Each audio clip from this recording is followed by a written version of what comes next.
23-24ನೇ ಸಾಲಿನ ಬೆಳಗಾವಿ ಅಧಿವೇಶನದಲ್ಲಿ ಘೋಷಿಸಿದಂತೆ ಡಿಸಿಸಿ ಹಾಗೂ ಪಿಕಾರ್ಡ್ ಬ್ಯಾಂಕುಗಳ ಸಂಬಂಧಿಸಿದ ಮಧ್ಯಮಾವಧಿ ಮತ್ತು ದೀರ್ಘಾವಧಿ ಸಾಲಗಳ ಮೇಲಿನ 240 ಕೋಟಿ ರು ಬಡ್ಡಿಯನ್ನು ಮನ್ನಾ ಮಾಡಲಾಗಿದೆ.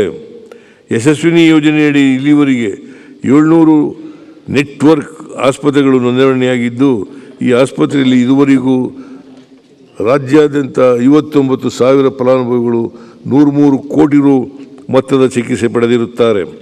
ಪ್ರಾಥಮಿಕ ಕೃಷಿ ಪತ್ತಿನ ಸಹಕಾರ ಸಂಘಗಳ ಕೇಂದ್ರ ಪುರಸ್ಕೃತ ಗಣಕೀಕರಣ ಯೋಜನೆಯಡಿ 93 ಕೋಟಿ ರುಗಳಷ್ಟು ಬಿಡುಗಡೆ ಮಾಡಿ ರಾಜ್ಯದಲ್ಲಿ 110 ಸಂಘಗಳ ಗಣಕೀಕರಣವನ್ನು ಪೂರ್ಣಗೊಳಿಸಲಾಗಿದೆ. ಪ್ರಸಕ್ತ ಸಾಲಿನಲ್ಲಿ 3,000 ಸಂಘಗಳನ್ನು ಸಂಪೂರ್ಣವಾಗಿ ಗಣಕೀಕರಿಸಲು ಉದ್ದೇಶಿಸಲಾಗಿದೆ.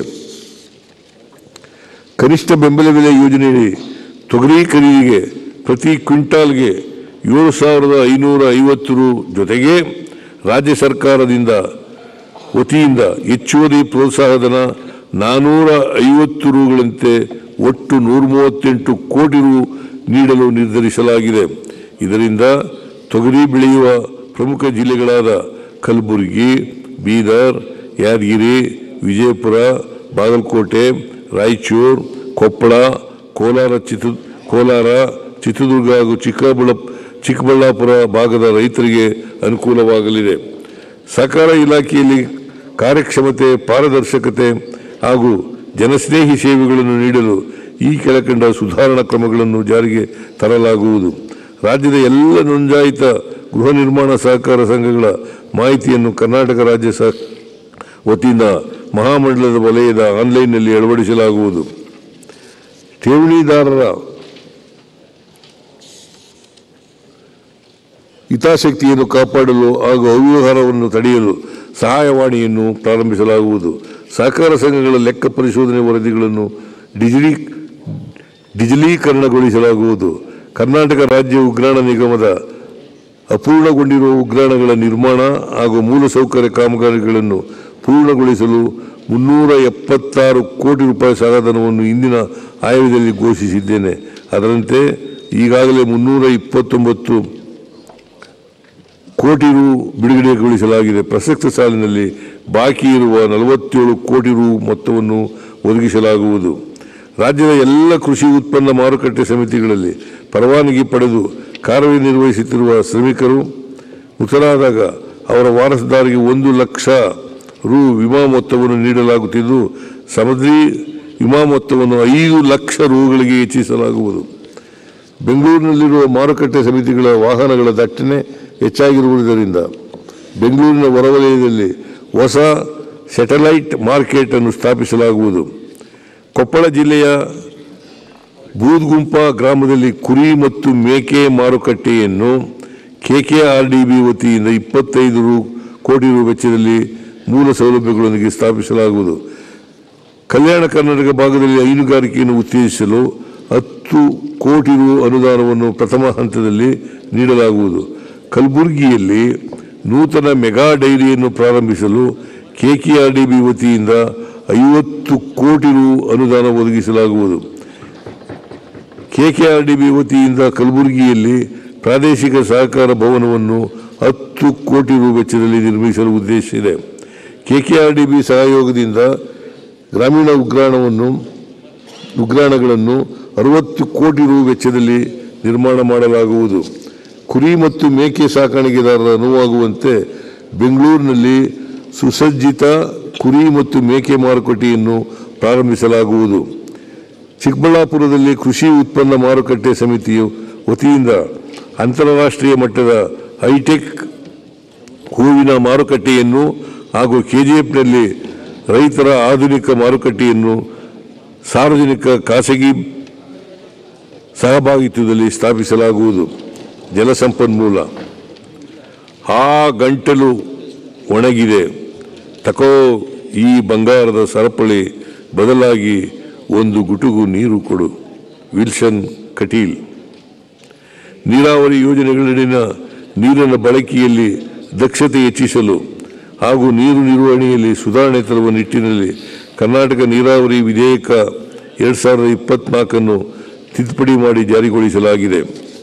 ಎತ್ತಿನಹೊಳೆ ಸಮಗ್ರ ಕುಡಿಯುವ ನೀರಿನ ಯೋಜನೆಯಡಿ ನೀರನ್ನು ಮೇಲಕ್ಕೆತ್ತಿ ಗುರುತ್ವ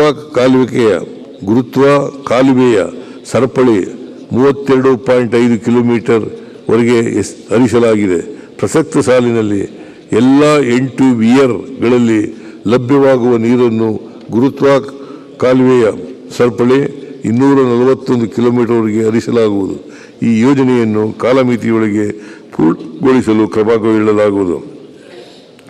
ಭದ್ರಾ ಮೇಲ್ದಂಡೆ ಯೋಜನೆಗೆ 2023 ಕೇಂದ್ರ ಸರ್ಕಾರದ ಆಯವ್ಯಯದಲ್ಲಿ ಘೋಷಿಸಿದ 5,300 ಕೋಟಿ ರು ಅನುದಾನ ಇನ್ನೂ ಬಿಡುಗಡೆಯಾಗಿರುವುದಿಲ್ಲ. ಆದರೂ ರಾಜ್ಯ ಸರ್ಕಾರವು ಅಗತ್ಯ ಅನುದಾನವನ್ನು ಒದಗಿಸಿ ಈ ಯೋಜನೆಯನ್ನು ಪೂರ್ಣಗೊಳಿಸಲು ಕ್ರಮ ವಹಿಸುತ್ತಿದೆ. ತರೀಕೆರೆ ಏತ ನೀರಾವರಿ ಯೋಜನೆಯಡಿ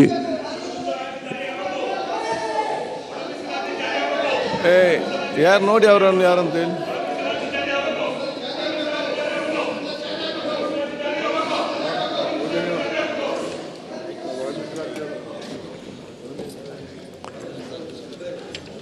ಈ ಯೋಜನೆಯನ್ನು ಪೂರ್ಣಗೊಳಿಸಲು ಕ್ರಮ ವಹಿಸುತ್ತಿದೆ. ತರೀಕೆರೆ ಏತ ನೀರಾವರಿ ಯೋಜನೆಯಡಿ 89 ಕೆರೆಗಳನ್ನು ತುಂಬಿಸುವ ಮೂಲಕ 49,790 ಎಕರೆ ಸೂಕ್ಷ್ಮ ನೀರಾವರಿ ಸಾಮರ್ಥ್ಯ ಕಲ್ಪಿಸಲಾಗಿದೆ.